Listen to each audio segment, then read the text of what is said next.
Hi you guys, if you want to learn how to make my easy and delicious honey chipotle chicken tenders and homemade ranch dressing, stay tuned. Alright, so the first thing we're going to do is season our clean chicken tenders. I'm going to be using some salt, pepper, onion powder, garlic powder, paprika, and 1 packet of Sazón.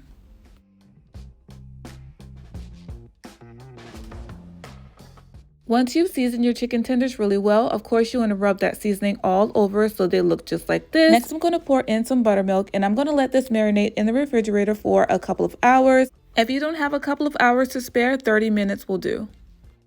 Next, I'm going to make my own homemade buttermilk ranch, which is super easy to do, you guys. First, I'm putting in some sour cream and then some mayo, a little bit of buttermilk. If you like your ranch a little bit more on the loose side, then you can pour in a little bit more buttermilk. And I'm just going to season this up with some salt, pepper, onion powder, garlic powder. And then for my herbs, I'm using dill, chives, and parsley. Of course, I'm going to give this a really good mix to make sure that everything is well combined.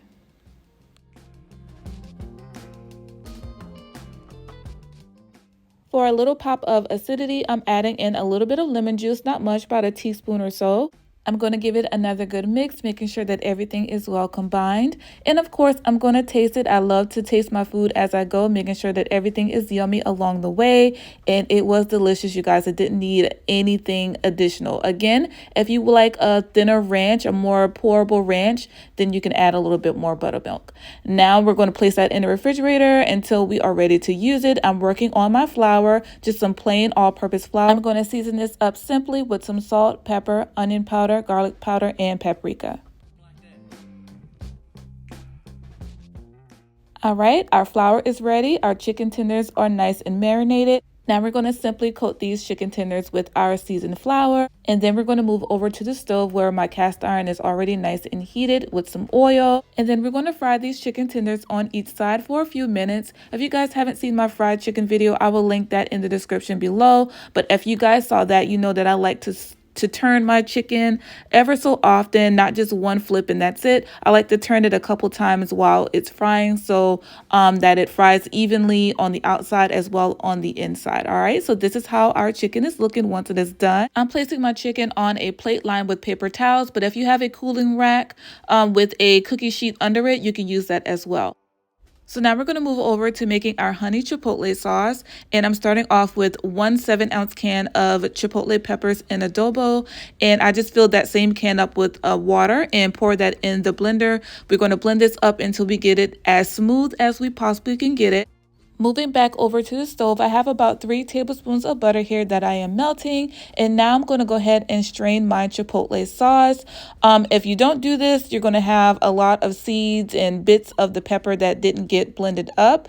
And I'm just using a sieve here and a spoon, and I'm just stirring it until that sauce, that smooth sauce, is in the pan, just like so. So see all of this stuff that's left over, you don't want that on your chicken tenders, okay? So that is why we're straining it, so we can have a smooth sauce.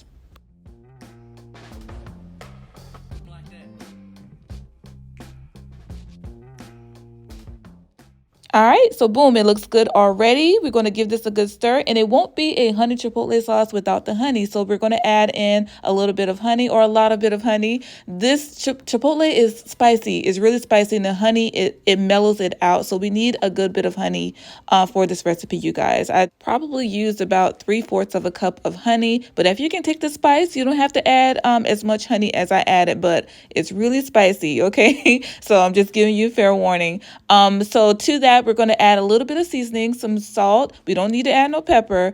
And we added a little bit of garlic powder and onion powder. We're going to let this simmer for 3 to 5 minutes or so, letting all those delicious flavors meld together.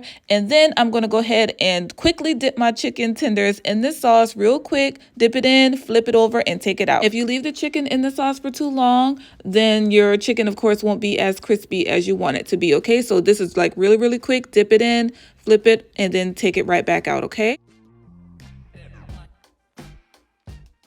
All right, so I am serving myself up with a few of those chicken tenders and of course drizzling that delicious sauce all over. And y'all don't be like me.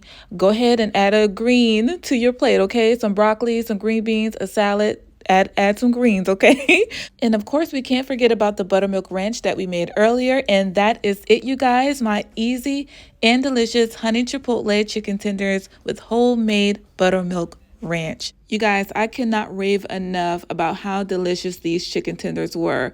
They were crispy on the outside, they were juicy on the inside. The sweet heat from the honey chipotle sauce was beautifully balanced. And of course, that ranch just kind of brought everything together, y'all. This was absolutely delicious. I hope you guys give it a try, and I hope you love it just as much as we do. I wish I could let the audio play of my husband and son raving about these chicken tenders. They love them so much, and I believe you will too. I thank you guys so much for watching. I love each and every one of you.